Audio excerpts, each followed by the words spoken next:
लगता है कि 12 लाख से ज़्यादा लोग आएंगे और अगर ऐसा 12 लाख से ज़्यादा। जी, ये मेरी पर्सनल अंडरस्टैंडिंग है। सिर्फ पटना से ही मुझे मेरी अंडरस्टैंडिंग है, पटना सिर्फ पटना से 3 से 4 लाख लोग पटना से आएंगे सिर्फ। ये अब तक का आज़ाद भारत का अब तक का सबसे बड़ा आंदोलन हो जाएगा। ये आज़ाद भारत का अब तक का सबसे बड़ा सबसे बड़ा आंदोलन हो जाएगा, इससे बड़ा आंदोलन नहीं हुआ है आज तक। लोग ऐसा कयास लगा रहे हैं कि दीन बचाओ देश बचाओ जो रैली हुई थी इमारत शरिया की तरफ से, उसमें लगभग 5 से 6 लाख लोग आए थे। इस बार जो है उससे भी कहीं ज़्यादा दुगने आने की जी, उससे भी दुगना बिल्कुल। मैं कह रहा हूँ 12 लाख, मेरी एस्टिमेट है 12 लाख लोग। कुछ असामाजिक तत्व के लोग भी हो सकता है कि इस प्रोग्राम को, इस रैली को विफल करने की कोशिश करेंगे, कहीं ना कहीं कुछ ऐसा प्रॉब्लम क्रिएट करेंगे, तो वैसे लोगों से निपटने के लिए क्या इंतजाम? पुलिस प्रशासन की सबसे अहम रोल यहाँ पर है, क्योंकि हम इंटेलिजेंस नहीं है, पुलिस नहीं है। कुछ लोग विरोध भी करते हुए नजर आ रहे हैं। कुछ लोग ये भी आरोप लगा रहे हैं कि जैसे दीन बचाओ देश बचाओ जैसी एक बड़ी रैली से किसी पर्टिकुलरली पॉलिटिशियन को फायदा हुआ था। नाम लीजिए ना, नाम लीजिए, नाम क्यों नहीं? जैसे आपको एमएलसी जो हैं अभी खालिद अनवर साहब, उनको फायदा हुआ था, जो लगातार लोगों का आरोप है, और वो फायदा देखा भी गया। मुसलमानों का उसमें कोई फायदा नहीं हुआ। इसमें भी क्या पॉलिटिकल लोग शामिल होंगे, मंच पे आएंगे? तो आपको लगता है कि मौलाना वली रहमानी साहब रहमतुल्लाह अलैह, जिनका इंतकाल हो गया, जो इस दुनिया से चले गए, उनको 5 लाख लोग जमा करने की ज़रूरत है कि एमएलसी टिकट के लिए? और 5 लाख लोग जमा करके बस एमएलसी टिकट लेंगे? ये वाहियात बात है। बिहार में चुनाव है तो लोग इस पे एक मतलब पॉलिटिक्स, राजनीति, अपना चेहरा चमकाने के लिए मंच को साझा करेंगे। इमारत शरिया का इसमें कोई रोल नहीं है कि वो किसी को खड़ा करके हीरो बनाने का कोई मकसद नहीं है, मगर बहुत सारे राजनीतिक बिल्कुल मकसद है, इसमें पॉलिटिकल मकसद है। मकसद ये है कि एनडीए सरकार को गिराया जाए। वो सरकार जिसने वक्फ बिल को सपोर्ट किया है, उस सरकार को इस राज्य से हटाया जाए। बस यही पॉलिटिकल मकसद है। हमारे मुल्क के एक बड़े आलिम दीन ने कहा कि वक्फ जो है मसला पॉलिटिकल मसला है, उसको पॉलिटिक्स से ना जोड़ा जाए। वक्फ पॉलिटिकल मसला है, और बिहार में इतनी बड़ी जब रैली होगी, जिस रैली में अलग अलग एमएलएज और एमपीज़ आएंगे जो इंडिया ब्लॉक के हैं, उनको भी एक मौका मिलेगा समझने का कि अगर आपको जीतना है और बिहार में सत्ता पलटना है, मुसलमानों की ज़रूरत है, तो आप मुसलमानों को वक्फ के इस मसले में सपोर्ट करें।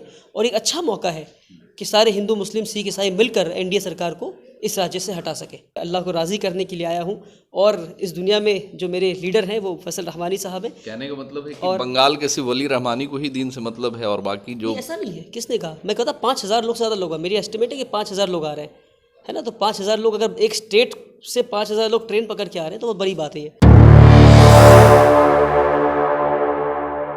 जैसा कि आप सबको पता है कि 29 तारीख को इमारत शरिया की तरफ से वक्फ बचाओ दस्तूर बचाओ का आयोजन किया गया है। एक बड़ी रैली का आयोजन किया गया है, एक बड़ा कॉन्फ्रेंस का आयोजन किया गया है, जिसमें देश के कोने कोने से बहुत सारे लाखों की तादाद में मुसलमान आने वाले हैं। इस पर बात करने के लिए हमारे साथ में उम्मीद फाउंडेशन के फाउंडर हैं वली रहमानी। आप सब वाकिफ़ हो गए इनके चेहरे से और इनके पर्सनालिटी से। बहुत ही कम उम्र में जो इन्होंने एक बड़ा काम किया है, शायद ही मुस्लिम कम्युनिटी में इस तरीके के युवा आपको देखने को मिले। कैसे हैं सर? मैं अच्छा हूँ, शुक्रिया आपका कि आपने मौका दिया। कैसी तैयारी है, और आप लोग लगभग महीनों दिन से इस प्रोग्राम को सफल बनाने के लिए लगे हुए हैं, क्या लग रहा है आपको? तैयारी तो बहुत ज़ोरों शोरों से की गई है, स्ट्रैटेजिक वे में तैयारी की गई है। हज़रत अमीर शरीयत हज़रत मौलाना फैसल रहमानी साहब के क़यादत में, की लीडरशिप में ये काम को अंजाम देने की कोशिश कर रहे हैं हम लोग। और हमारा अंदाज़ा, मेरा पर्सनल, क्योंकि मैं मीडिया टीम का हिस्सा था मैं, तो मेरी पर्सनल राय ये बन रही है कि मुझे लगता है कि 12 लाख से ज़्यादा लोग आएंगे। और अगर ऐसा जी, ये मेरी पर्सनल अंडरस्टैंडिंग है। सिर्फ पटना से ही मेरी अंडरस्टैंडिंग है, पटना सिर्फ पटना से 3 से 4 लाख लोग पटना से आएंगे सिर्फ। ये मेरी अंडरस्टैंडिंग, क्योंकि सोशल मीडिया से जो मेरी अंडरस्टैंडिंग डेवलप हुई है।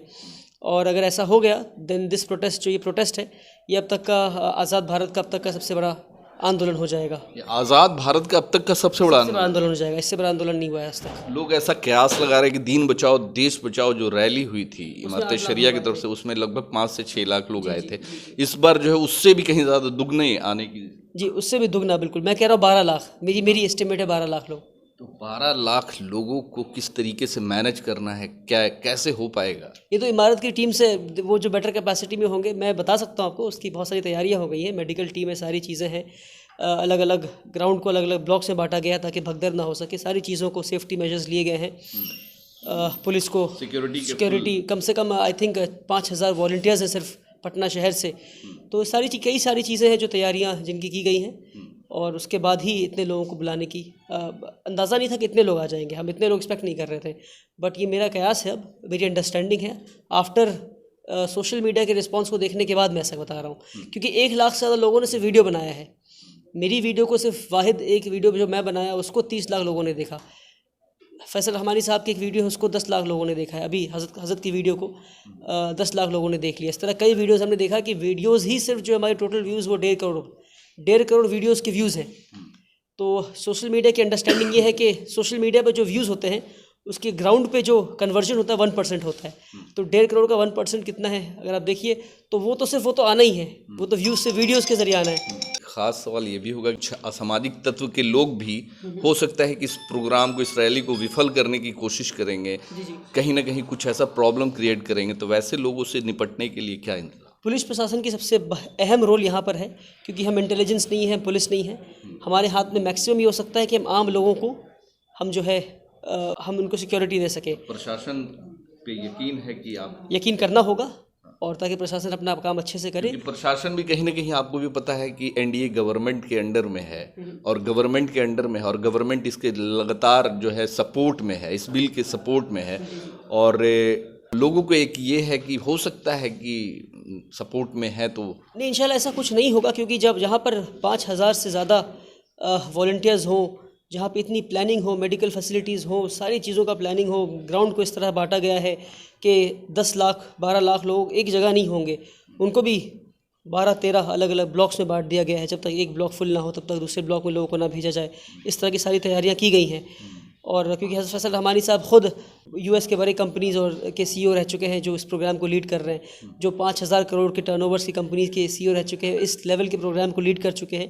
आई एम श्योर कि वो माइन्यूट डिटेल्स का भी उन्होंने ध्यान रखा है इस प्रोटेस्ट को एग्जीक्यूट करने के लिए। कुछ लोग विरोध भी करते हुए नज़र आ रहे हैं, कुछ लोग ये भी आरोप लगा रहे हैं कि जैसे दीन बचाओ देश बचाओ जैसी एक बड़ी रैली से किसी पर्टिकुलरली पॉलिटिशियन को फ़ायदा हुआ था। नाम लीजिए ना, आप नाम लीजिए, नाम क्यों नहीं? जैसे आपको एमएलसी जो है अभी खालिद अनवर साहब, उनको फ़ायदा हुआ था, जो लगातार लोगों का आरोप है, और वो फ़ायदा देखा भी गया। मुसलमानों का उसमें कोई फ़ायदा नहीं हुआ। इसमें भी क्या पॉलिटिकल लोग शामिल होंगे, मंच पे आएंगे? तो आपको लगता है कि मौलाना वली रहमानी साहब रहमतुल्लाह अलैह जिनका इंतकाल हो गया, जो इस दुनिया से चले गए, उनको 5 लाख लोग जमा करने की ज़रूरत है कि एमएलसी टिकट के लिए, और 5 लाख लोग जमा करके बस एमएलसी टिकट लेंगे? ये वाहियात बात है।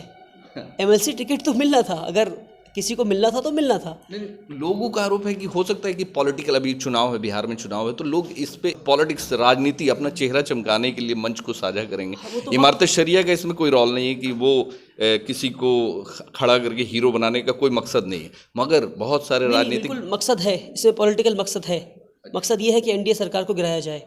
वो सरकार जिसने वक्फ बिल को सपोर्ट किया है, उस सरकार को इस राज्य से हटाया जाए, बस यही पॉलिटिकल मकसद है। चलिए, और आप कोई कहेगा कि कोई भी एक्ट, हमारे मुल्क के एक बड़े आलिम दीन ने कहा कि वक्फ जो है मसला पॉलिटिकल मसला है, उसको पॉलिटिक्स से ना जोड़ा जाए।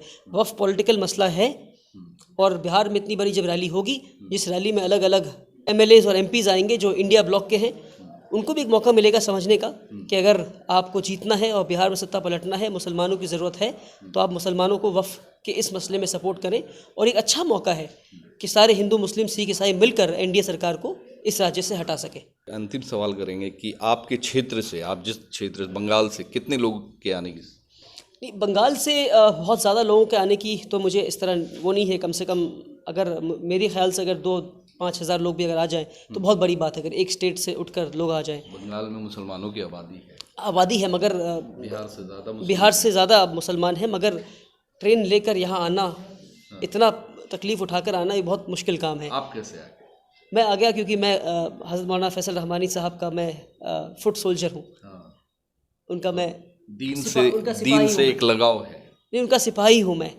पहले तो उनका सिपाही, और दीन से लगाव है ही, इस मसले से लगाव है, अल्लाह को राज़ी करने के लिए आया हूँ। और इस दुनिया में जो मेरे लीडर हैं वो फैसल रहमानी साहब हैं। कहने का मतलब है कि बंगाल के सिर्फ वली रहमानी को ही दीन से मतलब है, और बाकी जो ऐसा नहीं है। किसने कहा? मैं कहता 5,000 लोग, ज़्यादा लोग, मेरी एस्टिमेट है कि 5,000 लोग आ रहे हैं, है ना। तो 5,000 लोग, अगर एक स्टेट से 5,000 लोग ट्रेन पकड़ के आ रहे हैं तो बहुत बड़ी बात है ये। तो हमारे साथ में वली रहमानी है। अब देखना होगा कि कल जो 29 तारीख को एक बड़ी रैली होने वाली है, कॉन्फ्रेंस होने वाला है, वक्फ बचाओ दस्तूर बचाओ, किस तरीके का सरकार पे अटैक होता है। कल इस रैली के ज़रिए, जिसमें बताया जा रहा है कि लगभग 12 से 13 लाख लोग आएंगे और देश के बहुत सारे जो इंटेलेक्चुअल पर्सन भी इस रैली में आपको देखने को मिलेंगे और जितनी भी पार्टियां, खासकर जो एनडीए सरकार के खिलाफ है, वो उनका भी समर्थन कहीं ना कहीं इस रैली को मिलने वाला है। अब देखना होगा कितना सफल होता है ये रैली। कल की रैली के बाद देखा जाएगा। धन्यवाद।